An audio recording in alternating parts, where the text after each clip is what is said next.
Hey there, I'm Pete Townsend, and this is Money Never Sleeps. We look inside the minds of entrepreneurs and at the crossover of startups, enterprise, finance, technology, and life as we know it.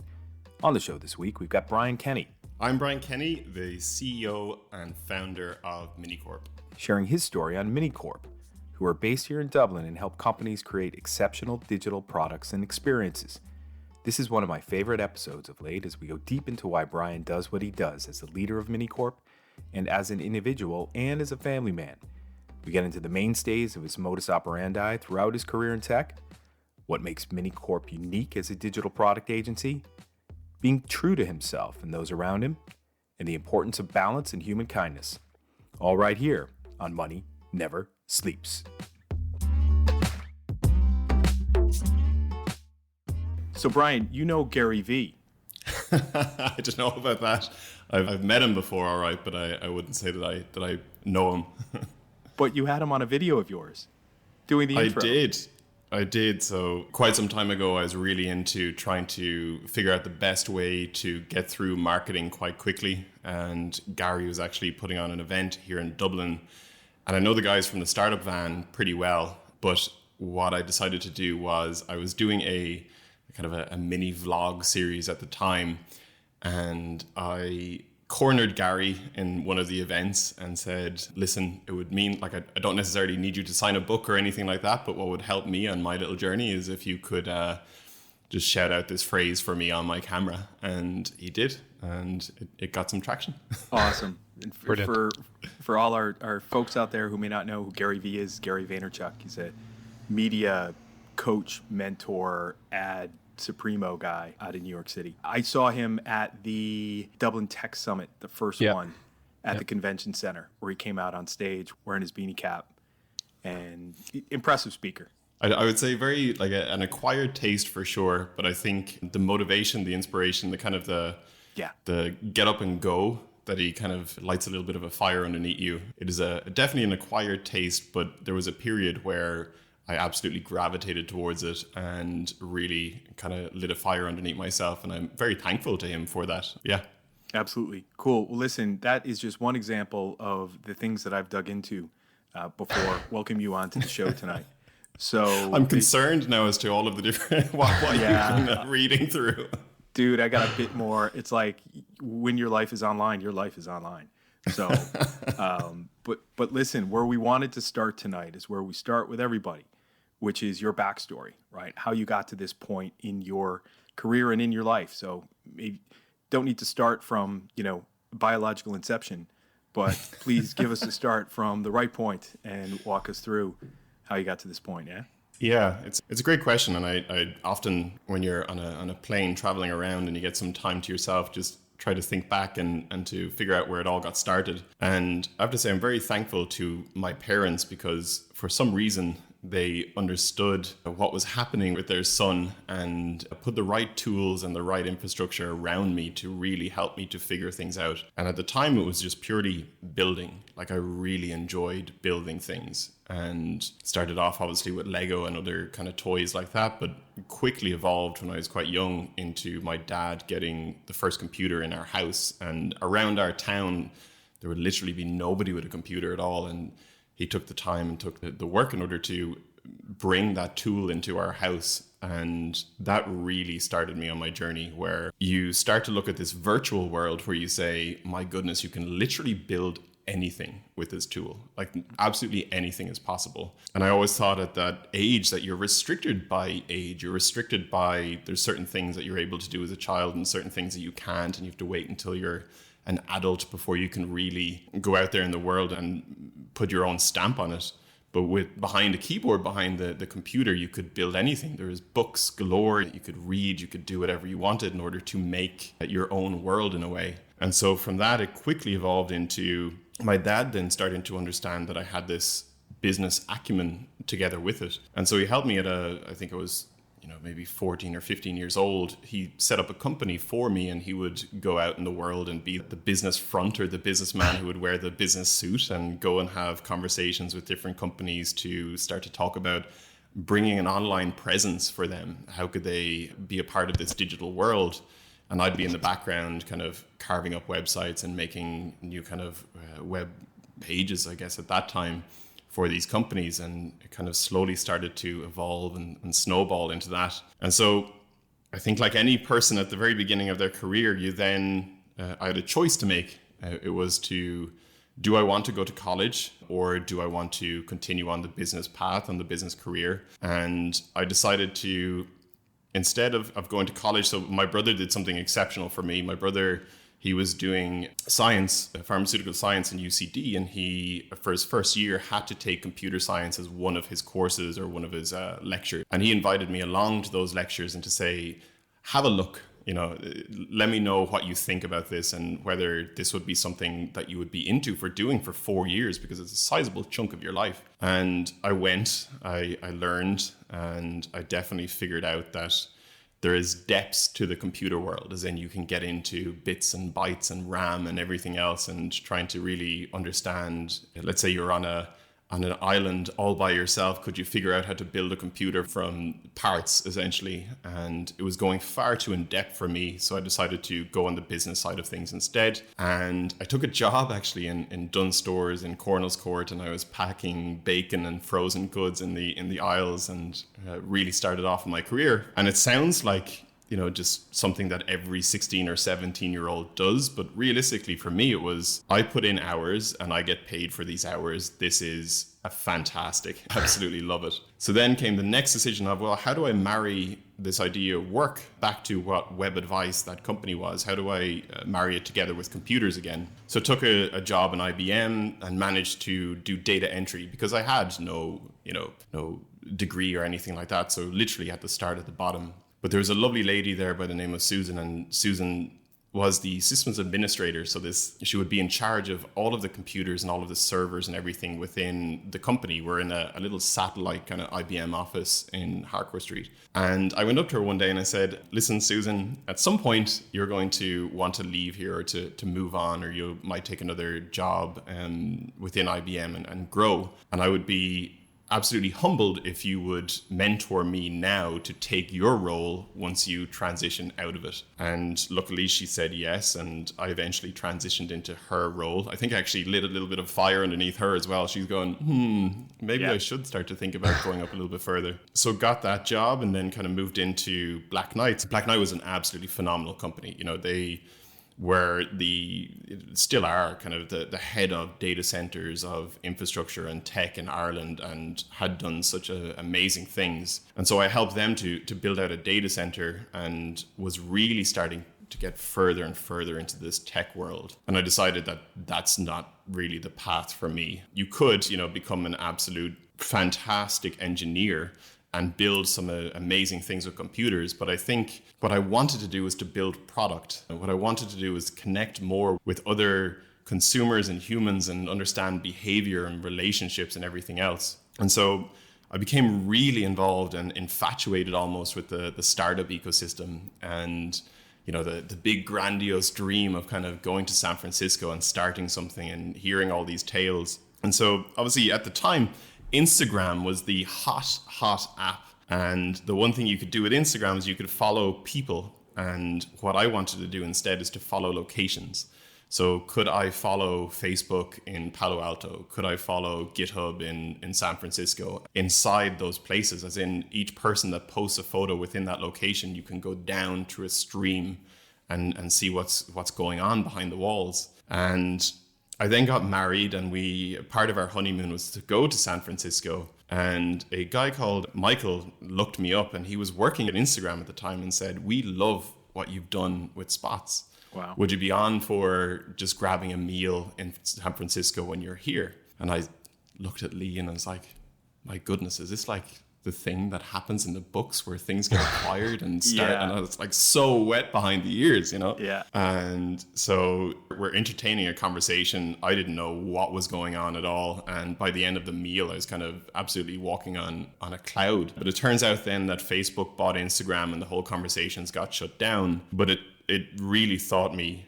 I was one person with a laptop coding away, and another person in San Francisco wanted to have a conversation with me about something that I had built. Isn't that just exceptional? Like, you literally can build whatever you want with this tool in front of you, Brian. Go at it. And so I left Black Knight and kind of went on to, let's say, the more prominent part of my career then, which was a company called Media in Motion. So I met two other gents. One was in the airline business, and he started and founded a company called Retail in Motion. And the other one was a entrepreneur who had started a couple of things before and started to have a conversation around, if the three of us came together and we built something in the in-flight entertainment space, what would that look like? And the founder of Retail in Motion said, I have a really good grasp on this industry and this sector, and what it's missing is a low-cost solution for the short-haul aircrafts. And so what we did is we built a hardware solution. And my goodness, hardware is a difficult beast. But we built a hardware solution where, I don't know if you've ever seen, but an A320 or a Boeing 737, and in the front and back galley, there's about 6 different oven slots that have power being presented to them. And so we made a hardware, like a box, and inside the box was a server, some Wi-Fi access points, and a 3G or 4G modem. And you could slot this device into that galley, because the airline would never need more than 2 ovens. So to have 6 was just crazy. So we could slot this in. It would take no retrofitting to the aircraft at all and would draw power like it would from an oven. And then poor Brian had to figure out how to don a suit and go to Frankfurt and meet with lots of different airlines and to try and to sell this solution. And I tell you, that was definitely something that put me back in my box. I really felt like I could build a lot of different things, but when it came to the human business element of really sitting at a table where, at the time, what we needed was, I think, close to 750,000 euros, and then also the lend of a Boeing 737. Which sounds crazy, but yeah. So in order to get your device certified to fly, you need to get something called a STC certification. And that's where EASA, which is like the European kind of head of aviation, would certify your device to be able to be flown on an aircraft. But you needed an aircraft and you needed a device in order to make that happen. So we sat down with a company called Sun Express, and we actually managed to get a deal done together with them. And I'm still forever thankful for their faith in the project and what we accomplished together. And we managed to sign multiple airlines. The thing flew, which was an absolute feat in itself. And then eventually Lufthansa came and acquired both Retail in Motion and Media in Motion, this other company, which similar names, but 2 different beasts. So it's fantastic to see that happen. And then I guess to kind of now wrap up to where I am now in my career is a company called MiniCorp. And so in MiniCorp, what we do is scratch that itch that I've always had of how do I get to understand all of the ideas and all of the concepts and all of the different things that are possible in different sectors and markets that I don't get to play in. So you could have somebody who's in the rental place, you could have somebody who's in the financial sector, and they come to MiniCorp with an idea, with a concept, and we sit with them to understand and strategize on that mission and vision, and to take that concept, take that idea, and to build, invariably the first version or the MVP, the minimum viable product, bring the product to market, and eventually grow it into something that is sizable enough to stand on its own 2 feet, to become profitable or investable, to grow on past MiniCorp, essentially. But yeah, that was a very long-winded answer. I'm sorry for blabbing on there. Absolutely, that's what we wanted to hear, because going back to the very beginning, hearing the Legos, and all I heard for the last 10 minutes was Legos, right? And just you building. And having that first computer on the block as a kid, yeah, that was me too. And I was the Lego kid, and a basic program to alphabetize my spelling words when I was in 3rd grade, and then figured out that it was totally inefficient because I had to type in all the words anyway in order to get them alphabetized. It was like pointless, right? It was quicker just to write it down. But amazing. When I look back at your story about Media in Motion, I didn't know you actually built hardware for that. That's pretty damn cool. And seeing now MiniCorp and familiarizing myself with MiniCorp and seeing the digital product agency and how you describe it, right? And I had done some work back in 2018 with a group called 11FS. And it was really interesting to hear you say on one of your podcast episodes, Brian, that we get shit done. And 11FS had these stickers that said, "Let's innovate." And they had crossed out "Let's innovate" with a big red X. And then it was just in different script, "Let's get shit done." right? And now I've heard that you've changed it to be we get it done, right? Which is to lose the S and the H out of the shit, right? But no, I digress. So the one thing that I've definitely seen as an evolution in myself has been at the very infancy, at the very beginning, I thought that computers were the thing to unlock the potential. And so I invested a lot of time in understanding how to code, self-taught myself how to code, how to design, how to essentially build everything around a digital product. And then eventually, I think it was in Media Motion that I then figured out you could spend your entire life with, let's say, the mission of going to Mars. But as one person, your entire life, you're not even going to get off the ground. Versus if you can motivate, have a clear, articulate vision, if you can inspire others around you to be a part of that mission together, the probability is significantly increased. And once you realize that it is not computers that are going to get you to the thing, it is people that are going to get you to the thing, the speed that I can now move at by learning that, and my goodness, it took me a long time to get there, is a lot faster. Yeah, really interesting. And I'm thinking Elon Musk here, and not just because you mentioned Mars, right? But in that with Tesla, everybody knows the car, but what they don't know is that how the software was written to optimize the battery usage and the batteries themselves. And Tesla is known for the cars. When you're watching a movie on a flight, it's the screen that you see and you feel and you know. It's not the box down in the galley that's powering it. So that's a pretty cool juxtaposition right there. It is fantastic that you say that, because honestly, the actual box, the piece of hardware, so I guess 2 points. Number one would be I needed to figure out during that career that there is better minds than me. As in, I was always of the opinion at that time that if I'm given long enough with a computer, I'll figure it out. Versus flipping that mindset towards find exceptional talent that are far stronger and far more passionate about solving that hardware problem than you are. It will unlock the capacity of what you can accomplish whilst also making sure that you're going at a good solid speed.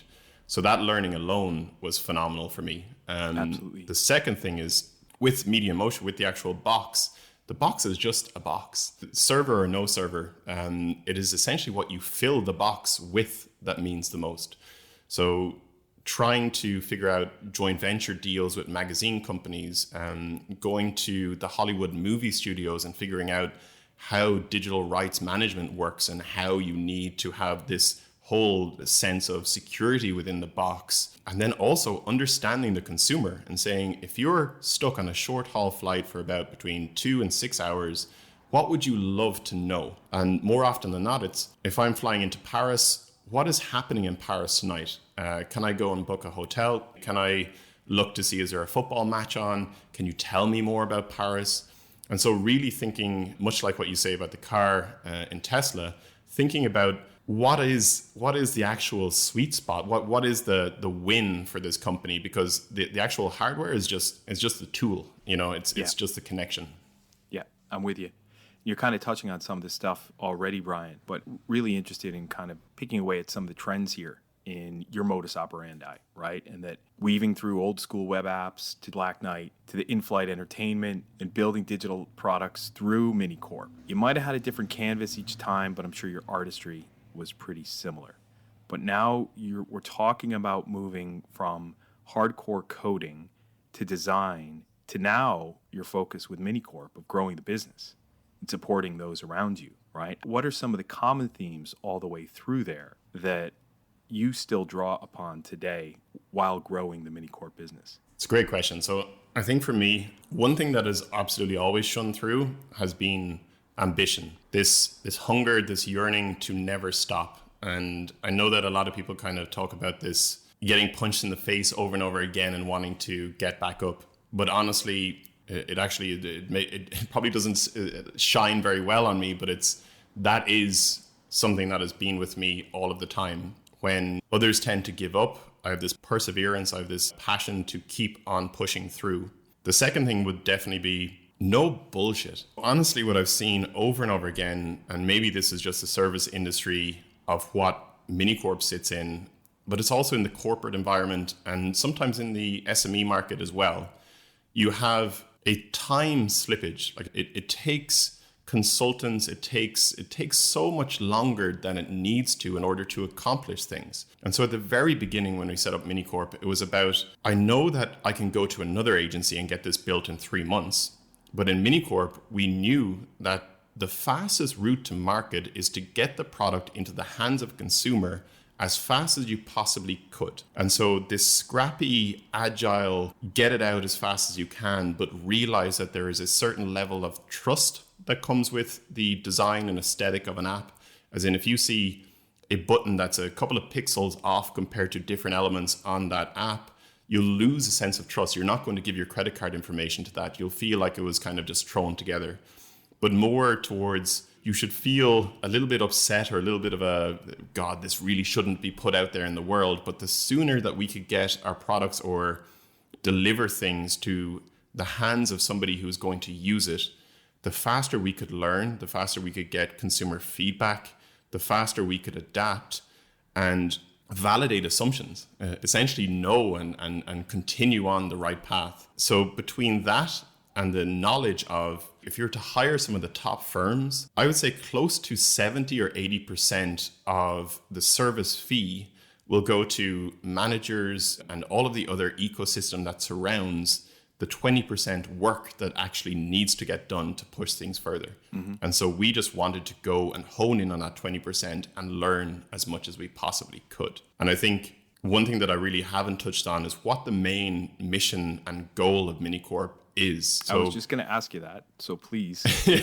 go right ahead. So for me personally, my main goal is to figure out how to I need to become an extreme capitalist early on so that later on I can jump into philanthropy and to do something at a really large scale. But I know in order to do that, I'm going to need the weight of a good financial system behind me. And the fastest route that I can really figure out to do that is, number one, can I have insight into multiple markets and multiple industries? And the best ideas that I've ever heard has been when you have John or Samantha in a business and he or she is seeing the same problem over and over again and know what needs to be solved. And for her or for him to turn around to MiniCorp and to say, I have the domain knowledge, I have the expertise to know exactly what needs to be built, but I need a digital agency to help me to figure out the actual digital product, the growth, the tech, the design, and everything else in between. So if you kind of mushroom out a little bit further, what MiniCorp gets is a bird's eye view on multiple markets and technology trends that are happening in those markets. And then as we start to look and to view different companies around us, the potentiality of equity within these companies happens, the potentiality of joint ventures between company A, C, and F coming together in order to go to the market and to actually gain a new client that would be interested in a well-rounded package that could be innovation in the travel space, for example, or just overall innovation in general. Like some things that would stand out in the back of my mind, an idea that I'm working on right now is I really feel that the pension space is really broken here at the moment. But instead of the traditional investment route, why doesn't somebody go to an Irish Life or to an Aviva or to a large conglomerate and say, let's do a 49-51% split. And so we'll take 49%, you take the 51.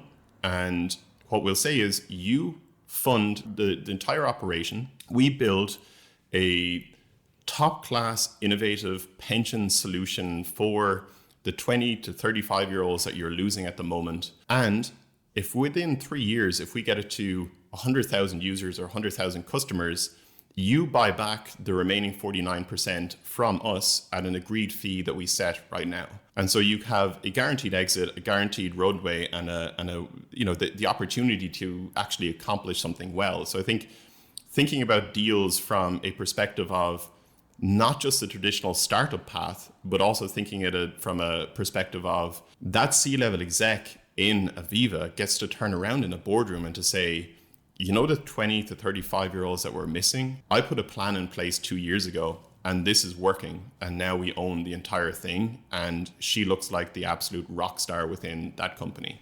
So thinking about it from those different angles, I think is a really good one. It's a great idea. I mean, the pension system is is broken here. There's so much though, that there's so many different industries that cry out for this stuff, you know.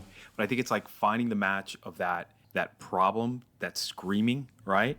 With those that actually care to solve it, and being able to do that together can be quite inspiring as an opportunity. And execution is obviously everything with that, right? It is, and I think it's going back to the statement from earlier on, getting punched in the face over and over again and enjoying it. Oh yeah. Well, I've said twice in the last 3 days talking to people, listen, in order to be extremely successful, you just have to be extremely tolerable of failure. Right? You know, very wise words. That's it. With MiniCorp, right? This concept of digital product agency versus, hey, I need a website. Can you tell us about that? Absolutely. Because I think it's the key differentiator between the majority of agencies that are out there. And honestly, sometimes agency can sound like a bit of a dirty word, but let me tell you what would traditionally happen in this space. You would come up with an idea for an app.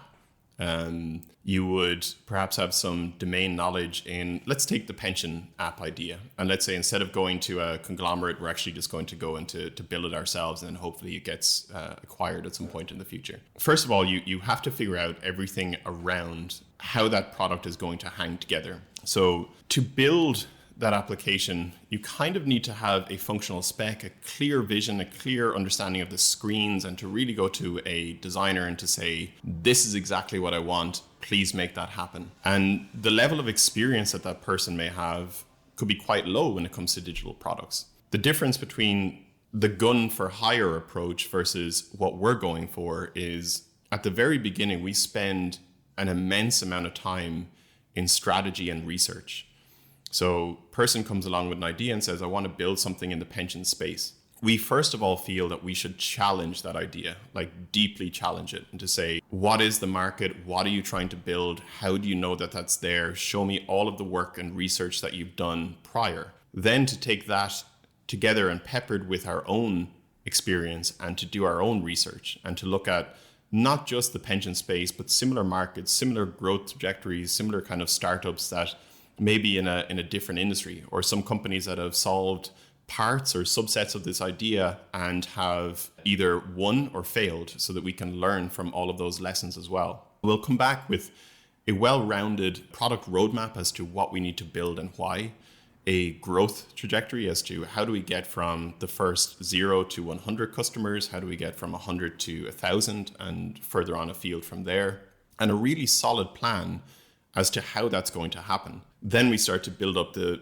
traditional user flows and wireframes and designs and everything in between that. And then we start to obviously to build it. And so I think the design and build is pretty traditional in this industry, but where our real weight is in, first of all, in that strategy side, but then also we are infatuated with growth.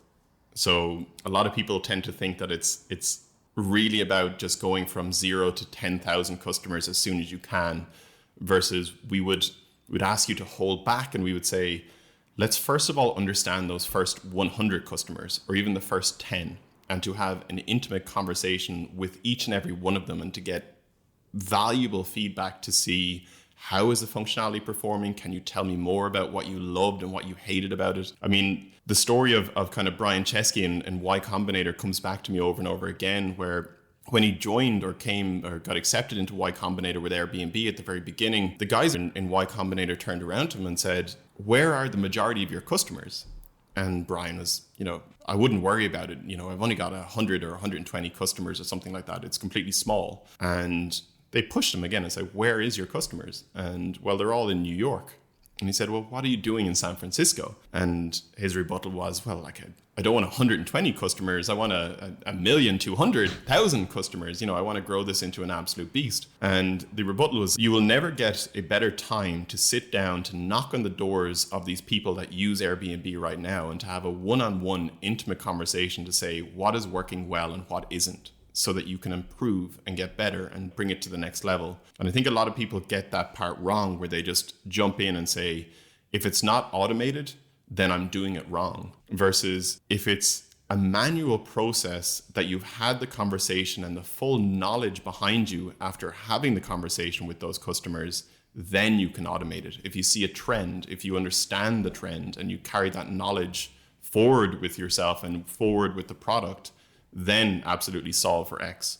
But before that, get to know every nuance, every idiosyncrasy, everything to do with those first 10 customers, and then start to go out to 100, and then start to really look at maybe thousands or tens of thousands. Okay. Really interesting. And while you're telling this story, Brian, I'm thinking that you're a heck of a lot closer to the delivery part of a venture studio than you are a digital product agency. Now, maybe the two are the same or pretty close to being the same, but the fact that you do this, and I think I heard from you saying that you do part of your work for equity, right? Or you're open to that. Then, we've got this venture studio in Dublin that we weren't that aware of, right? Yeah. So we've actually, bar those vlogs and a couple of podcast episodes, we've never externally marketed ourselves at all. And that's planned. I think everything has always been inbound for ourselves, but our growth trajectory, our plan is, first of all, Dublin will look after Europe. Dubai will look after the Middle East. The next hop was really to go to Singapore and open up there, and to leave New York till the end. And that strategy was really around, in order to win or to acquire business in agency life in New York, it actually takes a good financial backing behind you in order to do it. It takes longer to win a client, but once you have them at a really sizable price, and they stay with you for a good period of time. Startups are really well invested into over there. But the strategy for ourselves was, let's really make a name for ourselves in the markets that are, let's say, undernourished a little bit in a way. Like, you look at Dubai. Dubai's VC market is really at a maturity level of just about 8 years. So none of the VCs have really seen a successful exit happen yet. There's been a couple of, you have your Careems and different kind of car companies getting, the taxi app getting purchased by Uber. But it's at this level of infancy where the VCs are saying, God, it's in and around now we should start to see some exits, some kind of profitability coming back into our firms. And they then get a little bit antsy and start to handhold the startups. And there's just this whole educational product element that within the UAE, we would love to help to change, where the level of talent that is there is exceptional. The amount of capital that is available is big. The ideas and dreams and possibility within the whole region is huge, but it just lacks this level of kind of product layer that is going to bring the business and the tech together in order to solve problems. And I think then moving forward into Singapore, it would be a little bit more challenging. It's more mature, obviously, a lot of really established kind of enterprise class companies that are there, but good fun and a problem to be solved. Absolutely. Absolutely. Just hearing the story and connecting all the dots to where you are right now, are you happy for this to become a business that has its European presence, like you said, run through Ireland, has its Middle Eastern presence run through Dubai, and has its Asian presence run through Singapore, perhaps eventually address the US market, like you said, perhaps with some bigger investors behind you? Do you see a timeline for this? Is this something that you see could run for the next 10, 15 years? Or is there something else on the horizon here? Yeah, it's a great question. So it's obviously something that is very close to my heart at the moment, because we are growing at a phenomenal rate. COVID has definitely accelerated that rate, given that the number of kind of retail and bricks and mortar businesses that needed to get online and digital quickly, the amount of virtual requirements and kind of application development that was required during COVID really accelerated our growth within MiniCorp. We've hired some absolutely exceptional people, and now it is that age-old challenge of me trying to almost sack myself, to remove me from all different parts of the business, because honestly, I am the bottleneck. I was the person who would want to sense check everything before it leaves the kitchen, and to make sure that the quality was always there. But the guys they always had that front and center, and I was the person to hold it back. So I'm kind of two minds. Mind number one is that I move together with my family to Dubai and live there in order to really nurture the future growth of Dubai and get it to a level of where Dublin is right now, and then follow that same path with Singapore and then eventually New York. With that comes pretty large personal concerns of my family of, bringing them on the road with me. The other side of that is, and something that I'm kind of doing at the moment is a week out of each month, you're kind of traveling around the world. And I don't know if that's something that I would like to do either. And then the other part of it is, as I start to remove myself or kind of take more of a backseat within MiniCorp and have the capital and potential to hire exceptional minds that are a lot better than mine, do I start to take more of a investment seat myself to put together the right deals, to know that MiniCorp is there as my funnel, my vehicle to build digital products at any point, and really start to go on the next rung in the kind of the ladder of how do I now look at it instead of people being the access to exceptional growth, but looking at it as the companies, the products, the actual entities themselves could be placed together in order to get to the next level again. Oh yeah. Yeah, now you're speaking my language.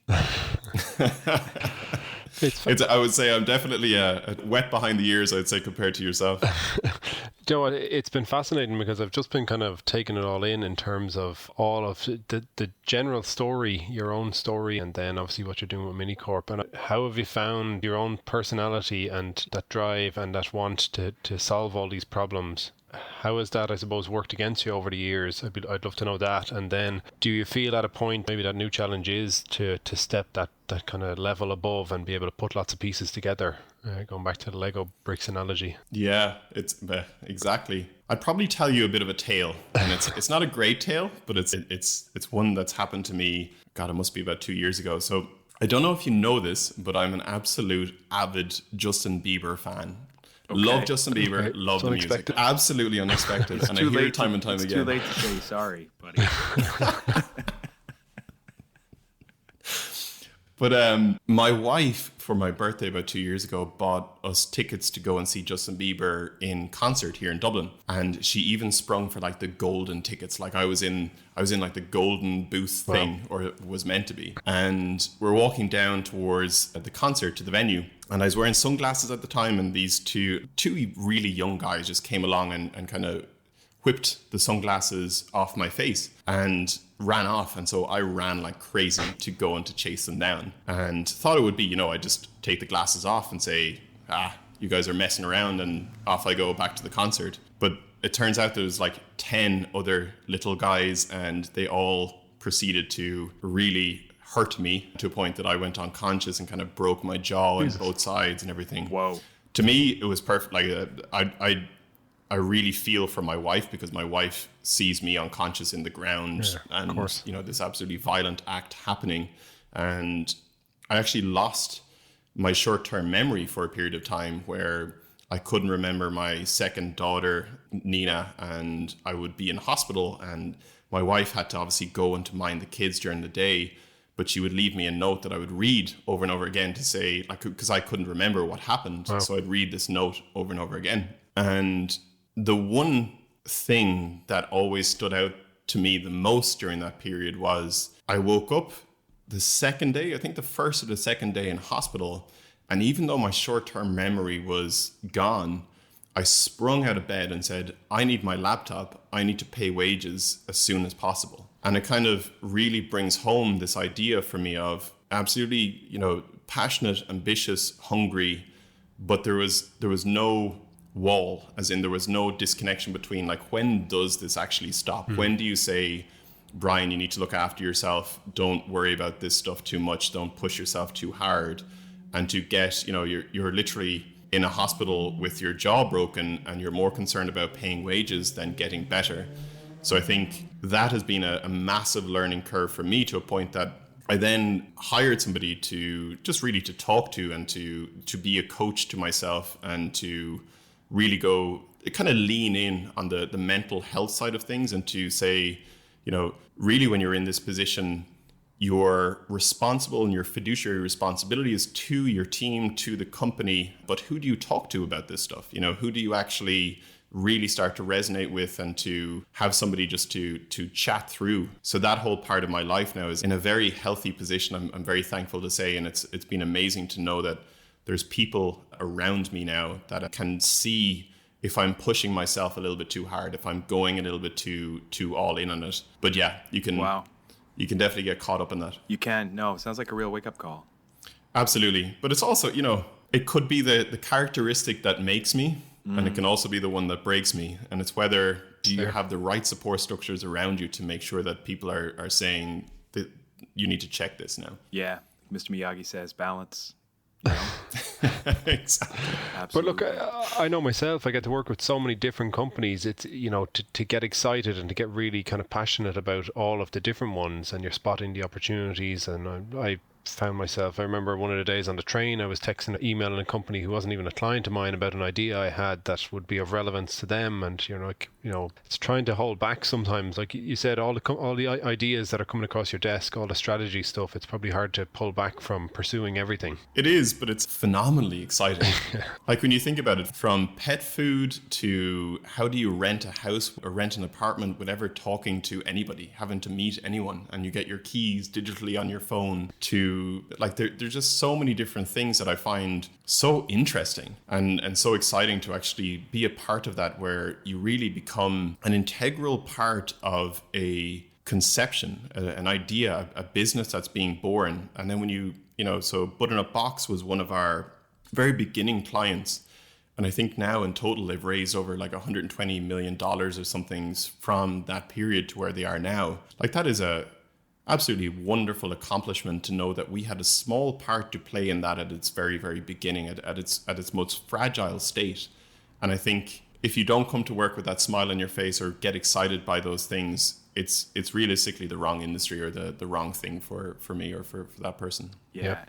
It's amazing the diversity that you guys have had across the different projects and businesses you've worked on. Like, Garrett Cassidy at Trezio, and he's been on the show, and I saw Butternut Box. Yeah. I saw Butternut Box in the Irish Times the other day with their raise. So, that's crazy. Night and day right there. It's night and day. It is. Listen, speaking of family that you mentioned a few minutes ago, Brian, obviously over the last 18 months, and the same thing I've seen myself, is that you've just gotten so used to not traveling and not being away from the family.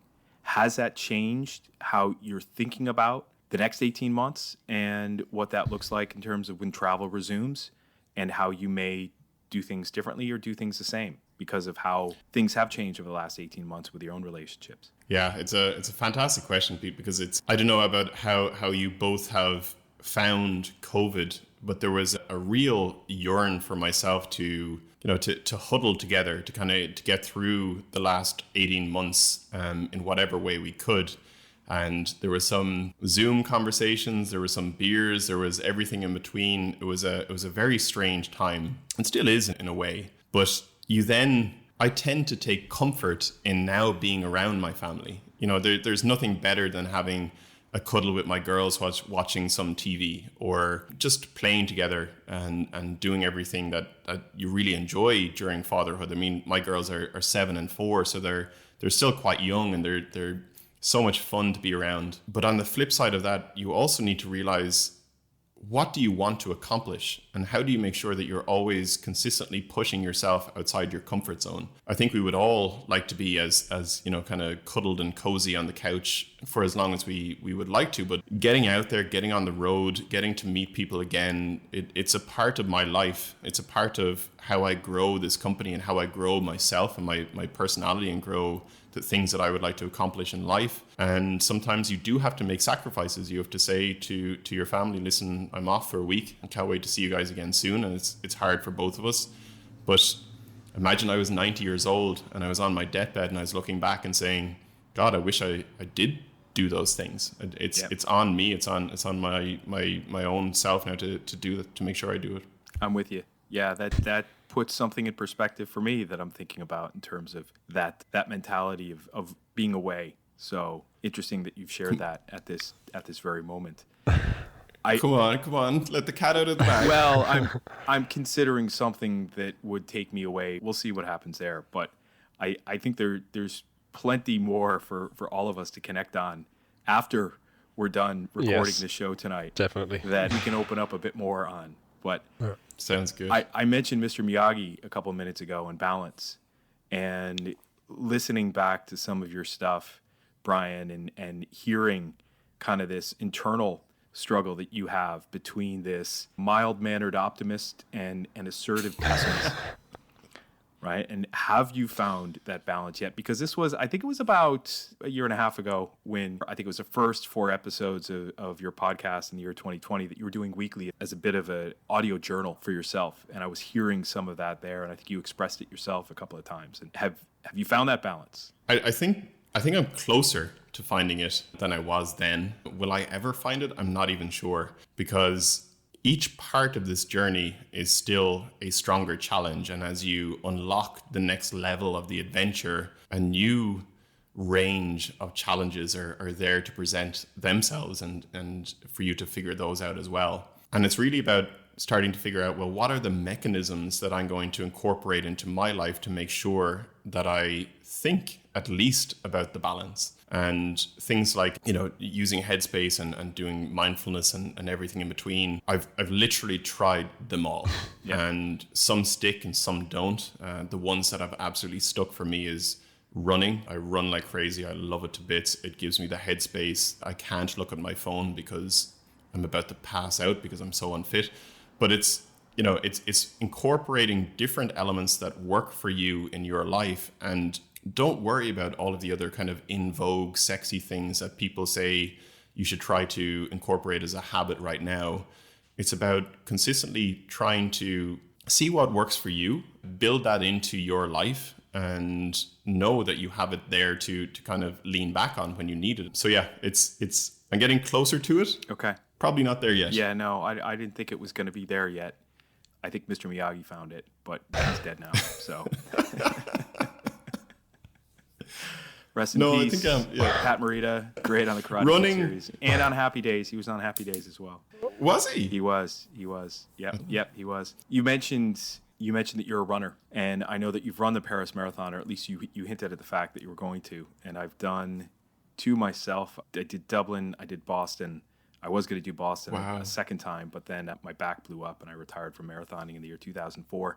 And the Red Sox went on and won the World Series for me that year, so I was pretty happy about that. A sign. Yes, exactly. So, and I got engaged to my wife that year, so very good year. Didn't have all my toenails fall off again. But listen, the analogies between building a startup and running a marathon have almost become a cliche, obviously, right? Because we hear this all the time. It's a marathon, it's not a sprint. But now, knowing that you have firsthand experience of both running a marathon and building a startup as an entrepreneur, what are some of the unexpected analogies between running a marathon and building a business? So I was never really a runner up until about 2.5, maybe 3 years ago.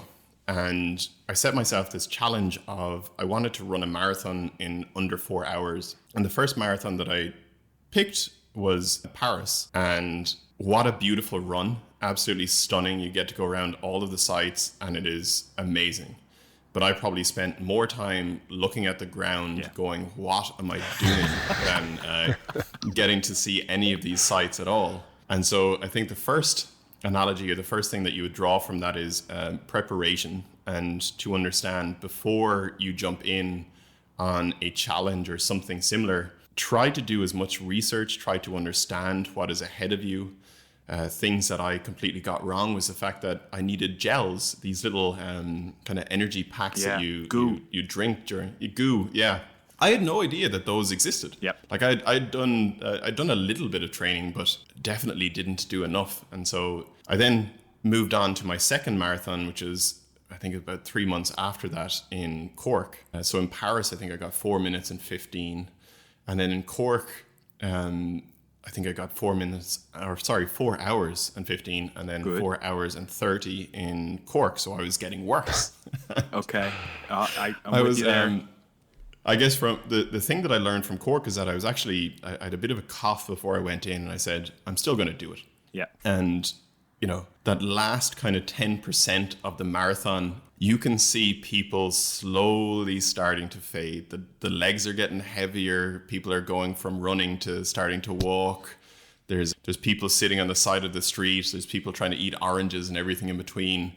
that last 10%, I swear to goodness, this is what makes and breaks people. And it's not just in marathons, it's across every feat of life. It's those people that do the last 10% and don't stop until it's done. It's extremely hard. You have to push yourself really, really, really strong. But once you accomplish it, the illicit feeling, like I know I only got 4 hours and 30 minutes and I wanted to get under 4 hours, but I don't know if it's my body being completely fatigued.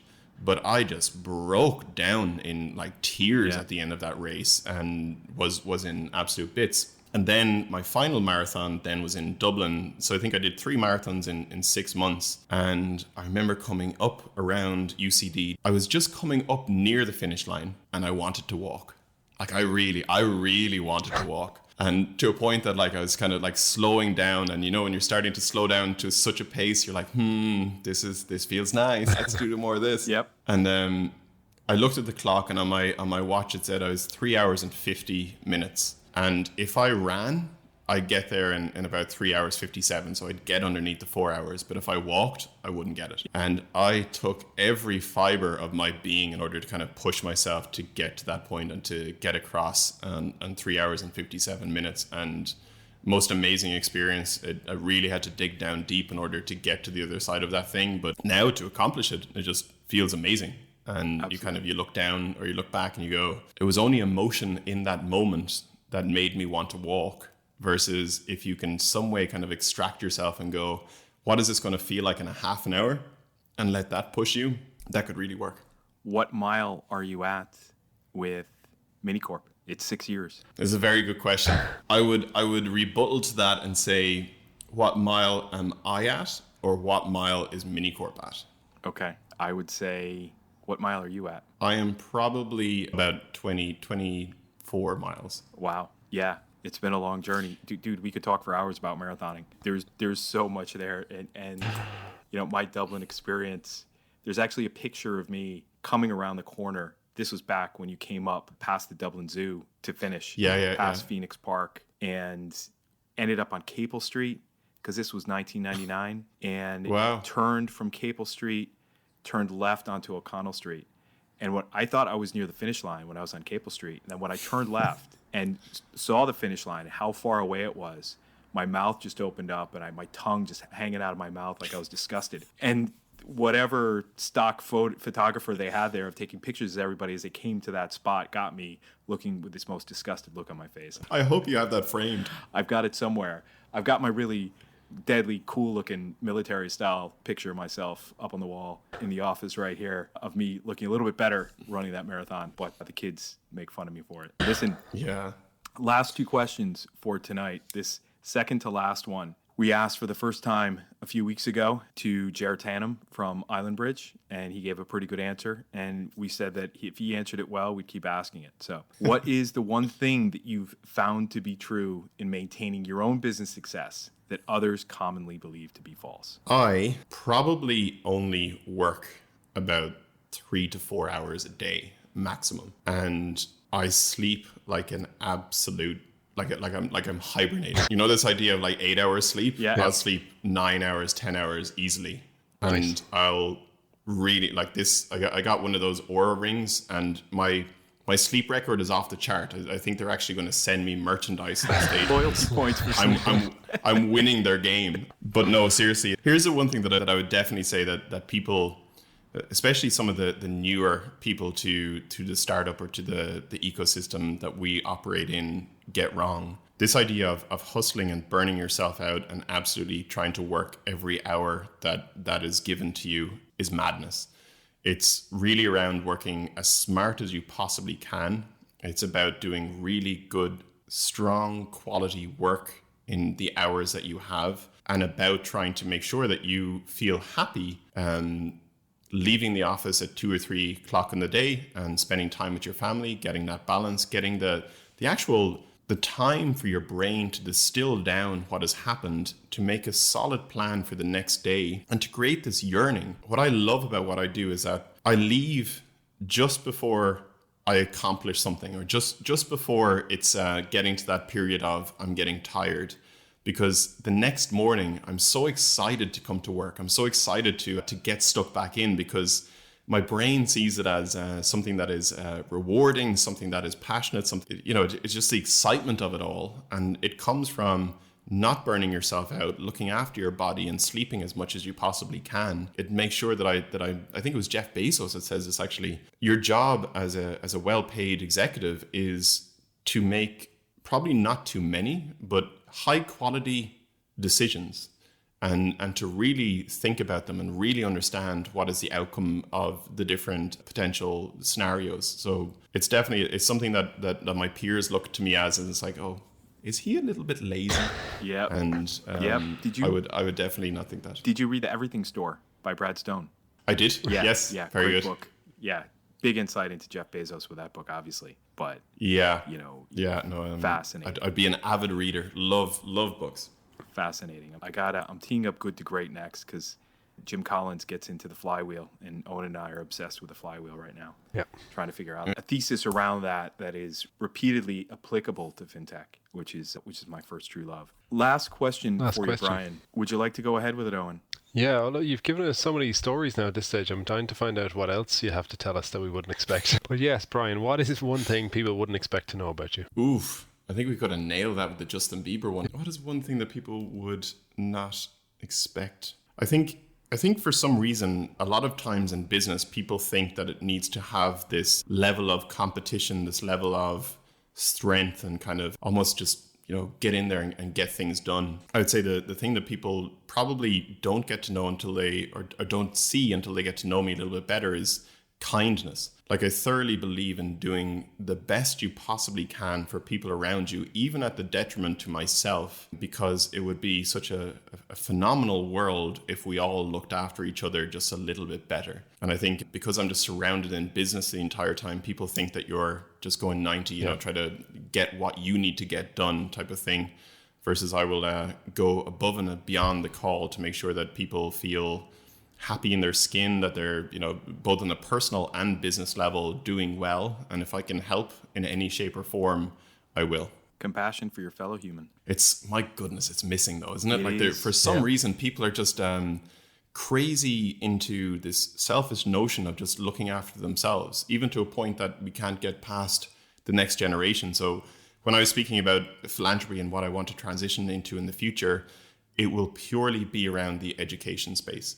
So just for some reason, even with what Sir Ken Robinson says about batch processing of education and things like that, for some reason we miss this idea of a proactive society versus a reactive one. As in, we pay people like doctors and lawyers that are reacting to a situation the highest, and yet people like teachers and our educators are paid the lowest, and they're the people that could have a proactive impact on the future society. So I would love to crack that nut open when it's the right time to do so. Absolutely. I've got an introduction for you on the education front that could be an Nice. interesting customer for you. Dude, we are going to find a way to work together on something. Yeah. We absolutely will. Think so. I am sure. I am sure of it. Awesome. Well, listen, Brian, it's been an absolute pleasure having you on the show tonight. Yeah. Really enjoyed it. We got into some uncharted territory here for all of us, which is fascinating. So thank you. You're very welcome. It's a hell of a lot more fun when you kind of you see where things go, and hopefully I didn't bore too many people with my random Irish guys' stories, the kind of the back of the pub and the snug type of thing where I'm rambling on for too long. Not at all. No. Well, really we didn't get into any really pub stories, and I'm sure there are a few of those that we could probably talk about at the pub. But the 41% of our listenership that is in the United States of America always plays well to the Irish stories. So thank you. Yeah. Well, now that the Irish pubs are open as well, we can actually sit indoors and enjoy a pint of Guinness and have a little bit of a chinwag hopefully very soon. Looking forward Definitely. to it. That does it for this week, folks. Big thanks to Brian for opening up his mind to help us figure out why he does what he does. Links to get in touch with Brian and learn more about MiniCorp are on our website at moneyneversleeps.ie, so check us out online and subscribe to our Money Never Sleeps newsletter as well. If you like what you heard, we would sincerely appreciate a 5-star review on Apple Podcasts or whatever platform you're listening on, as it helps others to find the show. And remember, Money Never Sleeps is spelled as all one word. Also, thanks to Conan Brophy from Create Sound for mixing and editing this episode. Conan is an excellent media man to get in touch with when you're thinking about launching your own podcast.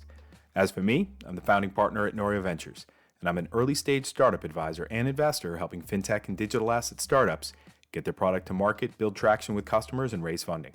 If you'd like to talk to me about your business, get in touch at pete@norioventures.com. Finally, till next time, thanks for listening. See ya! Money never sleeps, pal.